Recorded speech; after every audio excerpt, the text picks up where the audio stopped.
Hey guys, it's Jean-Claude. We are opening up a brand new box of AOA today. Today's deck is going to go to patron Joker41, and I just want to say happy birthday. He wanted me to wait until today to open up his deck. Good luck to you. Best of birthday wishes. Hope you do something awesome today.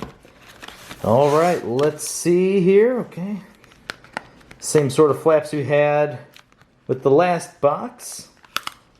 Kind of like these a little bit more. Much easier to reuse these boxes if you want. Carry them around with you. Alright, he also told me that he really likes Sanctum, so we're hoping to get a Sanctum deck. Green Archon. Untamed. Come on, Sanctum. Come on. Brobnar. Oh, it's Dis. No Sanctum, but hopefully it's a great deck. Foret, the Interrogator of The Eerie. Interesting name. Pretty cool looking Archon. Hands up raised like it's getting ready to cast some sort of spell. It's kind of neat. Alright, good luck. And if this is your first time here, I'd appreciate it if you subscribe to the channel. We open up Keyforge quite a few times each week. Sometimes we have a couple other things. I did a product review the other day. Never know what's going to happen. Alright guys, starting off with Untamed. It's Quicksand. Amber, whenever you play it, destroy the most powerful creature controlled by each player who does not control a ready untamed creature. Interesting. Panpaka Anga. 5 power. Creatures to the right of Panpaka Anga in the battle line get +2 power. Good card. Life Web. Amber, whenever you play it, if your opponent played 3 or more creatures on the previous turn, steal 2. Basically always plays for the Amber. It's very rare you get to steal 2 Amber. Maybe Worlds Collide might change that. We don't know yet. Chota Hazard. 3 power. Lose 1 Amber whenever you play it. If you do, you may forge a key at current cost. Nice. They're everywhere. Amber whenever you play it. Deal 2 damage to each enemy flank creature. Deal 1 damage to each enemy creature not on a flank. Song of Spring. Amber whenever you play it. Shuffle any number of friendly untamed creatures from your hand, discard pile, or battle line back into your deck. And another Song of Spring. Oh, save the pack. Nice. Destroy each damaged creature. Gain 1 chain. Fantastic with They're Everywhere. Persistence Hunting. Amber whenever you play it. Choose a house. Exhaust each enemy creature of the chosen house. Glimmer. 1 power alpha. Play. Return a card from your discard pile to your hand. It's actually pretty good with the Song of Springs. Being able to just play the Glimmer, get an important card back. Maybe it's Chota so you can forge that turn. And then drop down a Song of Springs. Throw Glimmer back in your deck. So you can reuse it for its play effect. It's actually really good. Oh, and you have 2 of them. Very nice. And a Full Moon. Full Moon isn't so great with the Glimmers, but that's kind of the downside to Glimmers. They're still a great card. Full Moon says play for the remainder of the turn. Gain 1 Amber each time you play a creature. Now we're on to Dis. Scolion. 7 power, 2 armor. Play. Sacrifice a friendly creature. Okay, so real quick. This is a card you want to see things like Dust Imp. I guess maybe you can sacrifice a Glimmer if it stayed out because you didn't have the Song of Springs. You just want to get rid of small creatures or creatures with destroyed effects. Blood Shard Imp, 2 power. After a creature reaps, its controller must sacrifice it. Yerk, 4 power. Play. Choose and discard a card from your hand. I'm a really big fan of the Yerks. I love how they're able to let you dig further into your deck. Get rid of a card that maybe isn't necessarily good for the particular matchup you're in. Dig deeper for answer cards. So that's a great card. Oh, and you have 2 of them. Nice.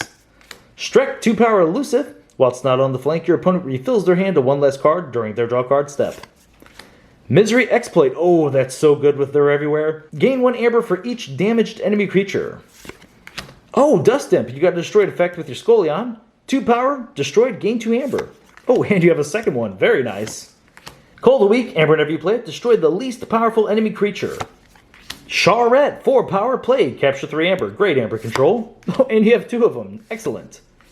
Amber Imp. 2 power. Elusive. After a creature reaps, you stun it. Now we're on to Brobnar. It's Forge Master Og. 4 power. After a player forges a key, they lose all the remaining Amber. This is actually a pretty good card against some of the bigger rush decks. Play it the turn after your opponent built up a huge pile of Amber. Drop this down. They forge for 6. Next thing you know, they're down to 0 Amber. That's pretty good. The War Chest. It's an artifact. Action. Gain 1 Amber for each enemy creature that was destroyed in a fight this turn. Let's hope you see a lot of Brobnar creatures. Oh, and you have 2 the War Chest. Okay, we really want to see quite a bit of Brobnar creatures. 6 is the magic number. 5 is okay. Anything above 6, though, is excellent. Screech Bomb. It's an artifact. Omni. Sacrifice it. Your opponent loses 2 Amber. Okay, there's a creature. Cult the Quiet. 6 power. Elusive. Blood Money. Place 2 amber from the common supply on an enemy creature. Hey, there you go, Lollop. 11 power, deals no damage when attacked. Into the Fray. Play for the remainder of the turn. A friendly Brobnar creature gains fight. Ready this creature. Gauntlet of Command. Oh no, creatures, come on! It's an artifact. Action, ready and fight with a friendly creature. There you go, Ganger Chieftain, 5 power. Play, you may ready and fight with a neighboring creature. Foozle, 5 power. Reap. If an enemy creature has been destroyed this turn, you gain an amber. There's one last card. Come on. Not a creature, but First Blood. Amber whenever you play it. Alpha. Play, deal 2 damage for each friendly Brobnar creature. You may divide this damage among any number of creatures. Not too bad. Okay. I definitely like the Dis. I like seeing the 2 Charrettes. I like seeing the Dust Imps. I think Dis is pretty strong in here. How many creatures do we have in Brobnar? Before we count the Amber, let me see that. Because you had 2 of the War Chest. And you're going to want a decent amount here. So I think it was 5. Okay, 5 creatures, not too bad. You had 2 War Chests. Gauntlet of Command also helps let you fight. Into the Fray, same as well. So that's actually pretty good. Being able to maybe have that Lollop take out a couple of your opponent's creatures. And then use the War Chest to get some additional ambers. Actually really cool. So I like that. But we'll get into that in just a second. Let's get all the amber up. So you might get some extra from Foozle, but we won't count on that. Blood Money is definitely some amber. The War Chest, I think we can count those. Definitely the Dust Imps. The Exploit could be nice with her everywhere, like I said. Full Moon, oh man. I don't think we can actually count on that card if I'm remembering what was in Untamed correctly. Yeah, this is going to be the first time I don't count Full Moon as an amber because we only had 2 untamed creatures that weren't glimmers. Like I said, glimmers don't count with Full Moon. So let's count up the amber now. 1, 2, 3, 4, 5, 6, 7, 8, 10, 12, 13, 14, 15, 17, 18. Okay, 18 is pretty good for the houses we have in here. Not bad at all. Yeah, I like that we have that much, and the cool thing is you got Brobnar with some decent-sized creatures. Okay, let's go ahead and check out Amber Control, then we'll check out the creatures. Lifeweb can't be Amber Control, but we are definitely not counting it.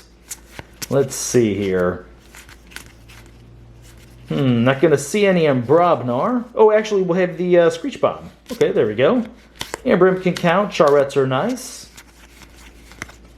I guess the Bloodshard Imp, we can count that. It is slowing our opponent down. Okay, so for Amber Control, you have the 2 Imps, kind of questionable, but the main ones you have are 2 Charrettes and Screech Bomb. Little light on Amber Control. Now, what it is about AOA, just not giving us the Amber Control. Although, if your opponent does rely on creatures for reaping, these guys do help out quite a bit. Alright, so let's count up the creatures now. Hopefully that'll be one of the redeeming parts of this deck. It does have some bigger Amber Bursts, which are kind of nice. I think decks that can make big Amber out of nowhere are pretty good. And the Yerks also being able to help cycle to get to certain cards a little bit quicker is also very nice. Alright, let's check out the creatures. We have 1, 5, 10, 15, 19, okay. So slightly above average. 19 creatures is pretty good. Now let's kind of look at what the deck will do. Pampeka Anga is always nice, just boosting up the creatures a little bit more. I said the thing with the Glimmers, always being able to get back your best cards is very good. And the fact that we'll see those a little bit more frequently thanks to Yerk and also the Song of Springs. Just if we have a Song of Spring each time that we play a Glimmer, that's really nice. Glimmer, get back your best card. Song of Spring, throw Glimmer back into your deck to be able to get your best card back again in the future. That's awesome. Sometimes it'll be a Chota Hazri just so you can forge a key. There might be a lot of times where it might just be bringing back some Brobnar creatures, because I think Brobnar is kind of the strongest house here. I mean, technically, Dis is the strongest house in this deck.